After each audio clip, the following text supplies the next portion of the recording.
According to the United Nations, school disruptions during COVID-19 pandemic have affected over 1.5 billion students around the world. That's billion with a B. There is no precedent for such an event in our history. Education Week reported that in the U.S. alone, the public school system has lost close to 1.5 million students during the pandemic. Some of those students were homeschooled, others went to private schools, but many simply disappeared from the system. What will happen to those students? What does it mean for the future of education in America? How can we recover from this? Hello, everyone, and welcome to Beyond Bias, the Open-Minded Perspective podcast. I'm your host, Dr. Craig Albert, Associate Professor of Political Science at Augusta University. Today, we are talking to Dr. Ashley Gess, an Assistant Professor of Education at Augusta University. She's the head of the university's STEM education program and the director of its Master's in Education program and a whole bunch of other things. Her CV is super long and super impressive, and that's why we are super honored to have you here, Dr. Gess. So thank you so much for joining us. It is my pleasure. Thank you. Let's just get right into this. The topic for today is the impact of COVID-19 in the K-12 classroom. Yeah. Can you briefly describe some of the issues that COVID-19 has caused in the K-12 classroom? Perhaps even discuss maybe some new issues that we didn't know were going to be issues because of COVID-19. And then what are some pre-existing issues that COVID-19 has amplified? And I assume there's a lot of those that are being amplified by the pandemic. Oh my gosh. So do we have like 5 hours for the podcast? Because it's truly been, from a completely clinical aspect, it's been an amazing thing to watch. Does that mean amazing, awesome? No, absolutely not, but just amazing.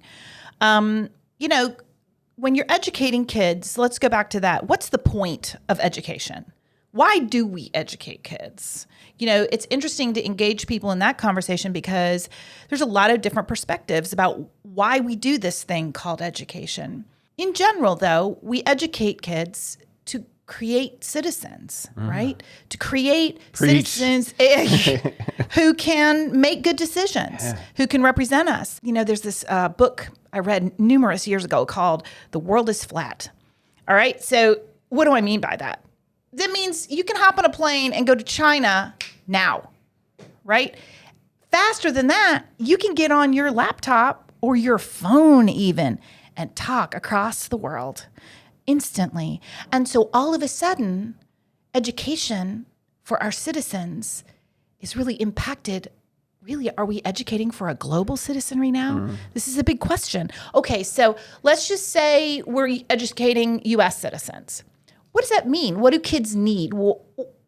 Do they need to go back to, here's the facts? No. In fact, this what threw me back to school again after I was a science professor teaching anatomy, physiology, microbiology. I was teaching, thinking I'm rocking this thing. I'm talking about the cardiovascular system, the heart. It's awesome. I asked a really basic question, something about the apex of the heart. And do you know, 50 students in my classroom, somebody consulted Siri. Hey, Siri. What do you know about the apex of the heart? In the back of the class. During class. That's awesome. I rarely lecture or teach the facts anymore based on that. Because of that. Right. I mean, I teach them how to use the facts or how to find facts or how to distinguish between fake facts, fake news and reality. Or absolutely. Teach them what to do with the information. So what COVID did, to bring it back to your initial question, it revealed how much of fact teaching we're still doing. Yeah. I assume so. There has to be some need for fact teaching at some age, though, right? Sure. Some facts are important, but reality is we also teach for skills. Yeah. And so this is what we saw lost a lot in educating during COVID. When are those skills taught? The communication, the collaboration, the deep thinking, the problem solving, the systems thinking. I mean, I could go on and on and on. When are those skills taught? That's super hard when you're doing it at a distance. Let's even bring it down to the very basics. Kids in kindergarten, from the very beginning, preschool and kindergarten, Are they really taught a lot of facts? Yeah, ABCs, but they're taught skills. You see what I mean? Yeah. So that it sets the groundwork for them moving forward. And so what we're seeing and what I'm hearing from teachers is now that kids are back in the classroom, especially younger ones or ninth graders, it's interesting. They don't know how to act in the classroom anymore. COVID has really impacted that social skill set. 100%. So you can do some collaborating online, but is it really that authentic club? Look at us just sitting here in the podcast. We're making eye contact. We're getting each other's social cues. Imagine doing that on a computer with a mask. Yeah. Do you think you could really do a good podcast with me just seeing this? No, I mean, I get it. At the university level, I did not. So I stayed online, synchronous online, Zoom or Teams Right. or whatever, this whole time until now, until Right. this semester. And it was hard, but I adjusted to that online a little bit, but it just wasn't the same. I've been doing this, as a TA through a professor, since 2004. Yeah.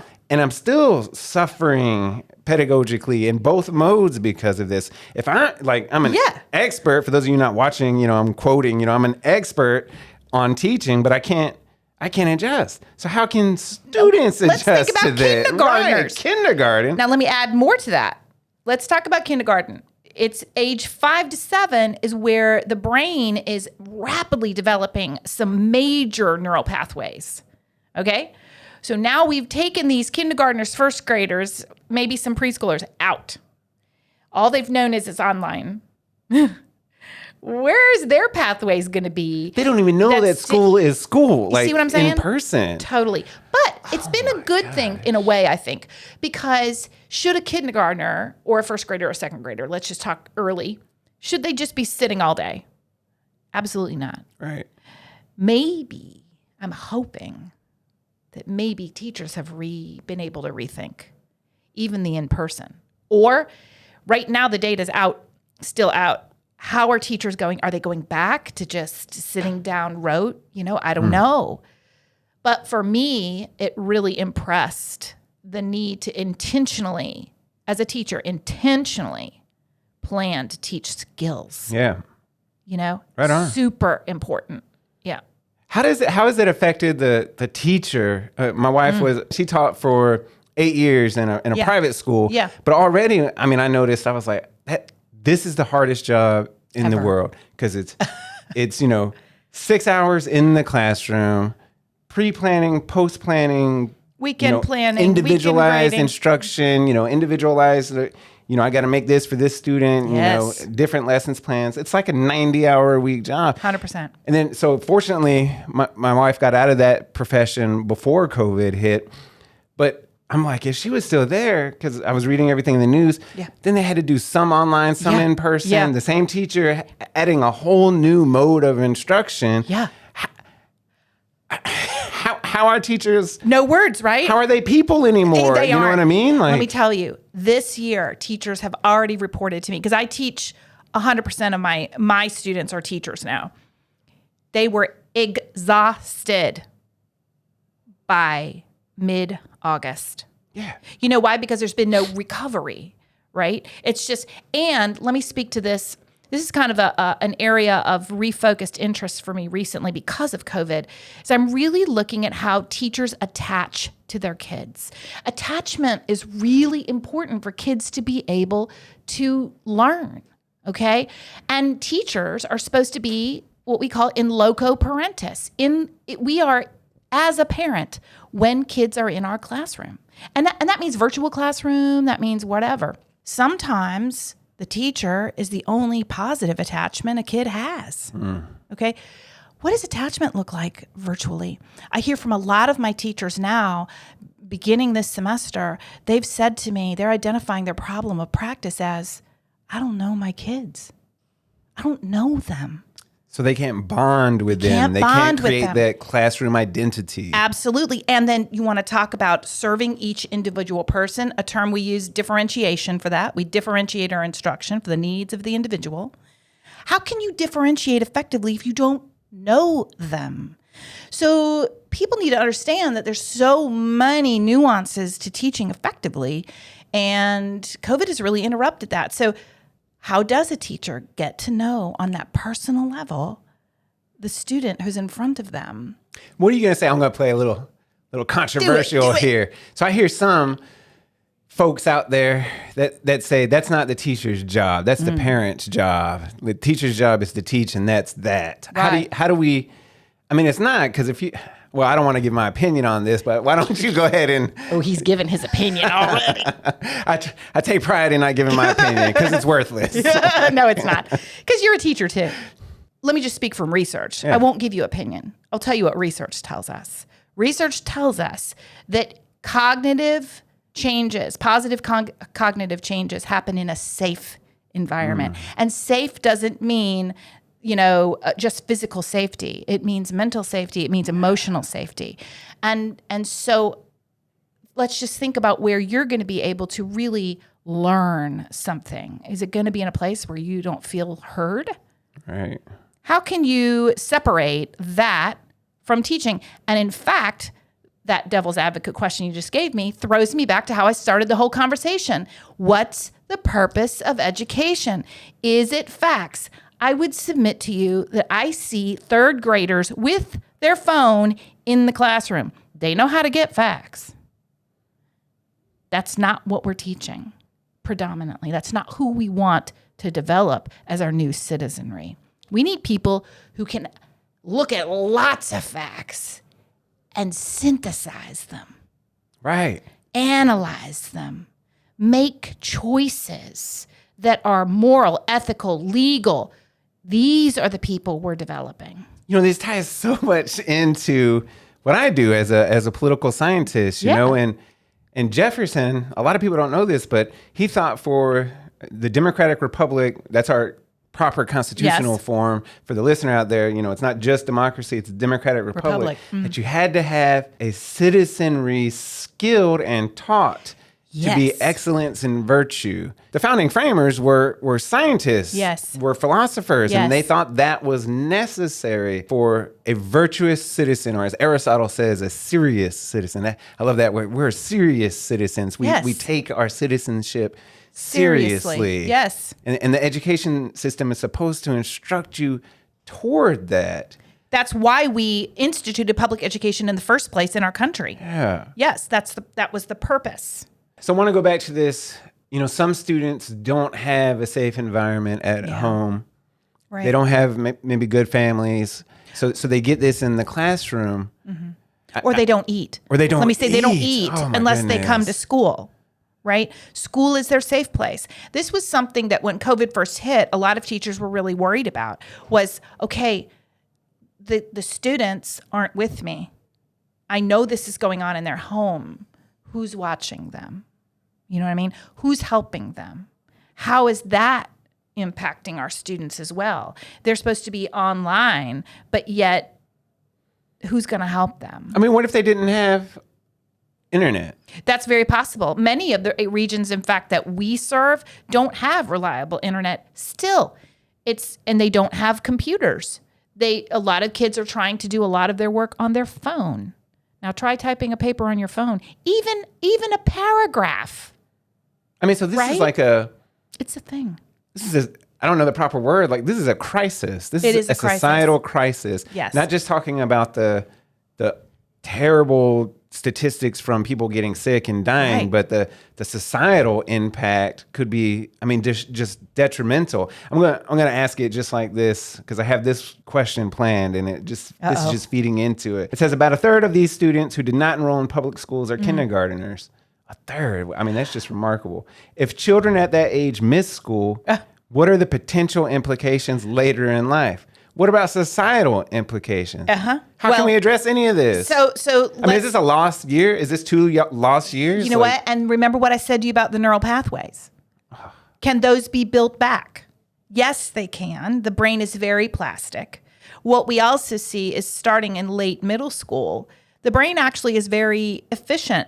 So pathways that are not being utilized regularly, the brain prunes them. So if you go out and think about what you do to your bushes, you cut them down, or you see people cutting branches off to prune them, Make them cut grow them back stronger and make them grow stronger. Yeah. The body does the same thing to neural pathways in the brain in late middle school, early high school. It starts that process. So let's talk about a kid who is not learning to be creative at all in what they're doing. Let's just say the skill of creativity. So they haven't established a lot of that skill in kindergarten. Maybe they'll start getting it in first or second grade. So right at the edge of when the pathways are even being laid down. Then if it's not utilized consistently, what does the brain do? Prunes it away. And so what would be the result for our citizenry? You guys can fill in the blanks. You don't need me. It's a pretty logical conclusion. So obviously it's too early. We don't have that kind of data yet, but I'm thinking about it. I'm thinking about this. So going on this, there's a big political debate even between whether students should be forced to go in the classroom Right. or should be forced to stay at home because of the disease. Right. We know that there is no difference or little difference in learning outcomes for adults who take a well-designed face-to-face or online course. Key, well-designed. Do we have any data on whether the same is true for kids? So let's assume it's well-designed, or maybe we shouldn't. Yeah. Is all this well-designed? And if it is it good? Does it work? What we've seen, I can tell you at the College of Ed, where we are deeply, deeply engaged with teachers and teacher practice, is that most, in fact, I don't have an actual percentage, but I would say the vast, vast majority of teachers have never been trained in instructional design, let alone instructional design online, which is a whole separate area. Most College of Ed, preparation programs have not deeply engaged their pre-service teachers in that. Okay. Wait. So never. Let's hold off on the online part. Curriculum instruction and design and implementation isn't a Education 101? No, it's not. And a lot of times what teachers do is they have pre-planned curriculum. And so their job is the pedagogy to teach it, to deliver it well. So there's a whole separate thing about designing instruction and then delivering instruction. They're two separate but very related, interrelated things. I guess that makes sense. I didn't get taught how to teach. No, they just gave me a class one day and they were like, here you go. And I was like, okay. Right. So the delivery, you were speaking about delivery earlier, but the design of instruction is another key piece. Well, what advice do you have for parents trying to educate their kids who are forced into emergency remote teaching? How do we supplement the online instruction that students might be going through right now with the parents? I mean, how can you expect that on the parents?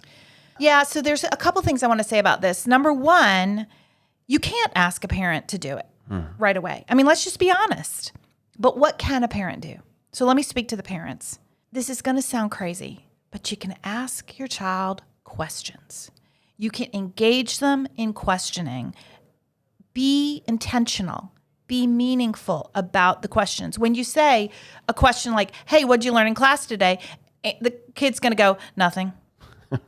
Right? Or maybe if you have a kindergartner. Flashback into thousands of memories in my own head from being a kid. So rephrase your question. Probe. Be interested.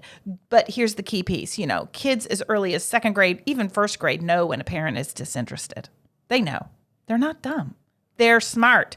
So be interested. That means you need to yourself become truly interested, right? But then engage them in questions. Ask them why, and then be okay with silence as you let them think about it. I mean, it's a basic thing. That's a classroom technique, right? It is. Parents should use the same thing. Why not?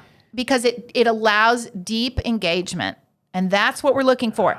That's where the problem solving. Yeah. So the parent can say, well, why do you think that the teacher assigned that particular thing? What is it going to help you do? End of story. Then, I don't know. They're just giving me busy work. Well, I don't know about that. Tell me about what you're doing. You see how that can go? So then all of a sudden, caution, you're having a great conversation with your kid. And I assume if it's done with love, that can create a better parental bond or And a filial bond attachment, and attachment right there. And then that establishes the parent as the instructional lead. Why shouldn't the parent be the instructional lead? Why not?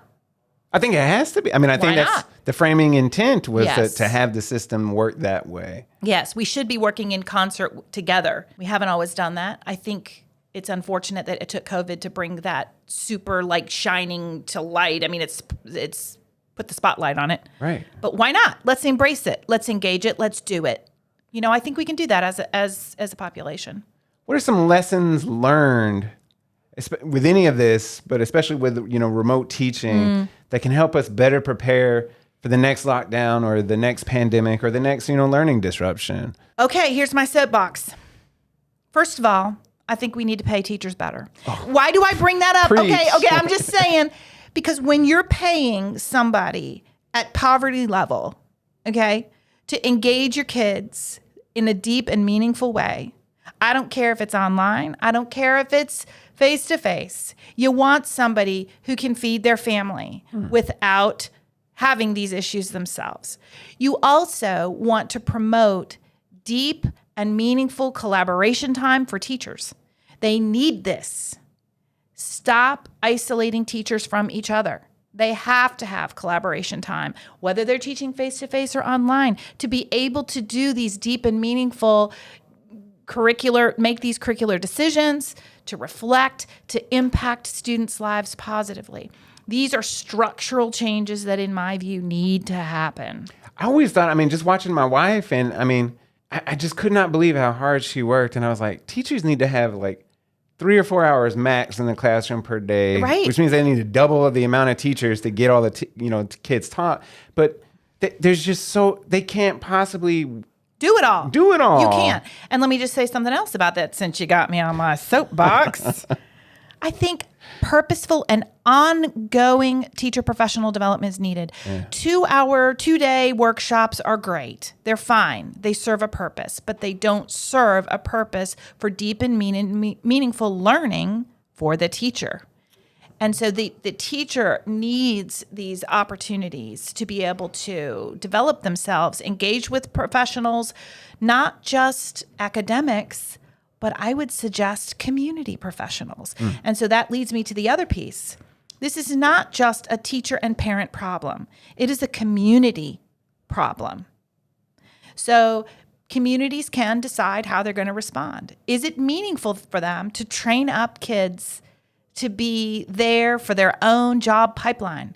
Is it meaningful? What kind of community do you want to engage in, right? And so community experts, community members need to be engaged intentionally and explicitly with parents and with teachers and with kids. So this is a whole of operation approach that needs to be revised, restructured, just everything. Yeah, but you know what? I'm so glad that you just gave me that segue. I'll pay you later. Because honestly, my area of expertise is in a STEM educational approach. And I actually am a big advocate for a STEAM educational approach. Now, So what's the difference for the listener that no idea Right. what we're talking about? So let me just say this. A lot of people, when they hear STEM, they're going to say, oh, stem cells. No, that's not what I'm talking about. I'm not talking about injecting anybody. Number one. Other people would say, oh, STEM, so you mean science.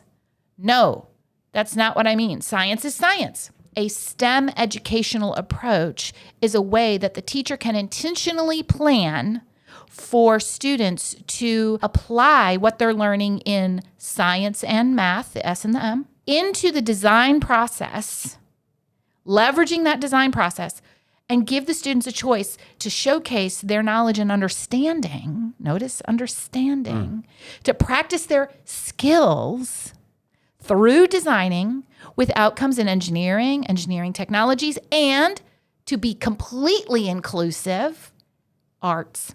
And we're looking arts as a broad category, liberal arts, as well as performing arts or visual arts. Key piece here is that you're applying the knowledge and practices and skills from your individual disciplines through the design process, okay?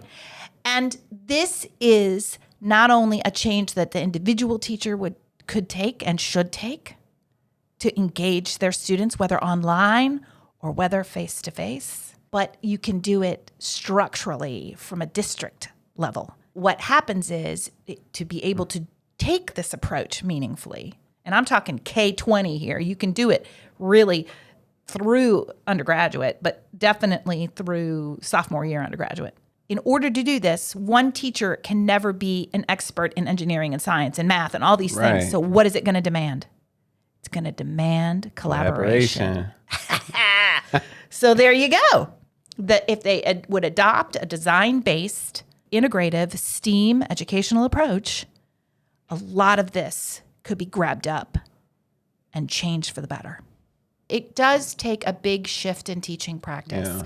And so this is why, going back to my soapbox moment, this is why we need to walk with teachers and give them time to do these things. People think, oh, you have all summer off.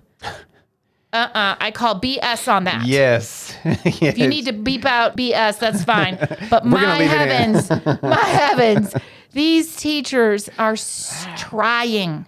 Yeah. What are you doing to support them is what I would say. Let's get a little easier in here now. If you feel comfortable, can you tell us how and why you got into education, or what led you to your particular research and teaching interests? It's kind of an interesting story. When I was coming through undergraduate school, I did not want to teach. I was like, I actually wanted to be in musical theater. And this was back in the early 80s. Now that everybody's going to know how old I am. But, and, it was interesting because my parents back then were like, oh, you'll never be able to support yourself. You don't want to be in theater. So I chose to major in biology because I like sciences and because I had attached to that teacher. Right. And I knew I was good at it because she told me I was. Right. So I majored in biology and then realized that a lab job was going to pay me less than if I was in theater. So I started doing a master's in cellular molecular biology and realized I just wasn't geared up for the lab. It just wasn't who I was, to be kind of alone time with mice a lot. Yeah. It just wasn't for me. Life happened. I was married and I had 2 children, and without going into too much detail, my daughter, who was 4, was actually run over by a car. Oh. It actually parked on top of her. Yeah, and my son, who was 2, was hurt in the same accident. He ended up with a body cast. And my husband left. And so I was alone with 2 children to support and 2 critically ill children, 1 very critically ill.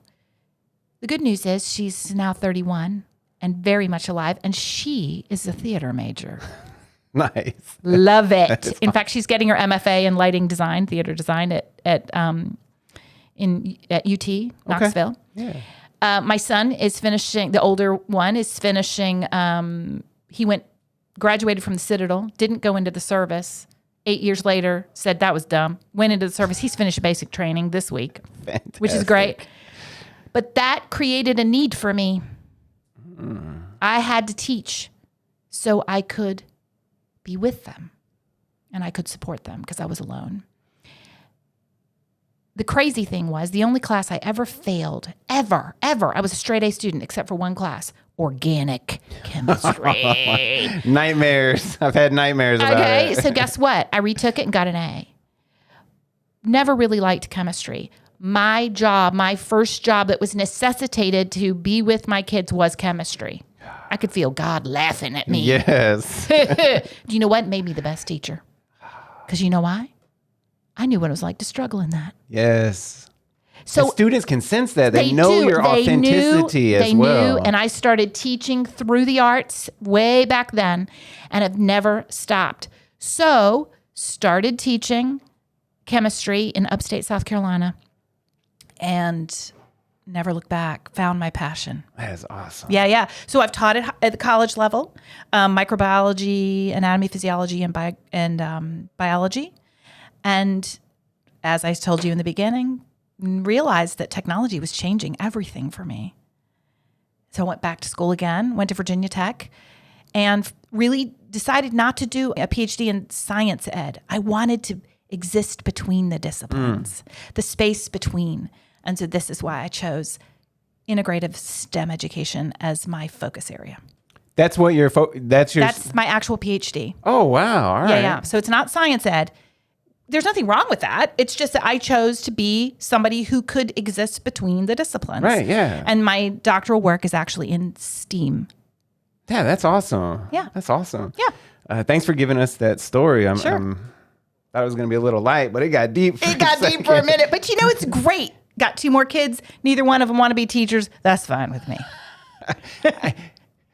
18-year-old Craig Albert didn't want to be a teacher either. I wanted to be a special forces CIA operative, Yes. But here I am in the classroom. Rocking it. And I love it. I love it. I love it. Because I have that, that past as well, stuff comes up and it helps you relate to students. There you go. And it helps you see not students, but humanness in each of your students. 100%. Because you've been there. You've been there. Yes. And you walk with them. Walk with them. But this is what is hard online. Yeah. How can you walk with somebody the same way? Can it be done? Yeah. But you know what it looks like for me in my practice? As I was walking up here to do this podcast, I was on my phone, virtual chatting with a student in her mask, in her classroom, crying because whatever. That's what it looks like. Yeah. I tell my students, I got a 24/7 policy. Like, reach out. I might not always answer immediately, but reach out because we're in it together. We're in it together. Yes. Have to be. And then we have to support our teachers in that. So good teachers will attach, will engage. They will feel the trauma. They will love your students, your kids. But they take that home and it's hard. Yeah. Yeah. So supporting them, reach out, do something for a teacher today. Last question. What advice can you give to any listeners that may be interested in pursuing an education in, education? Yes. Let's plug what you do. Where, do you have what advice? Yeah. Well, first of all, my word of advice would be, if you can, reach out to a college of ed. Try not to go the alternate route. Now, I understand the alternate route for teaching. Every state has it, and you can get in the classroom right away, and you can start teaching, and then you can kind of learn the curriculum design or whatever it is, the pedagogy on the side. Is that where you just take the little community classes on how to be a teacher, get your license that way?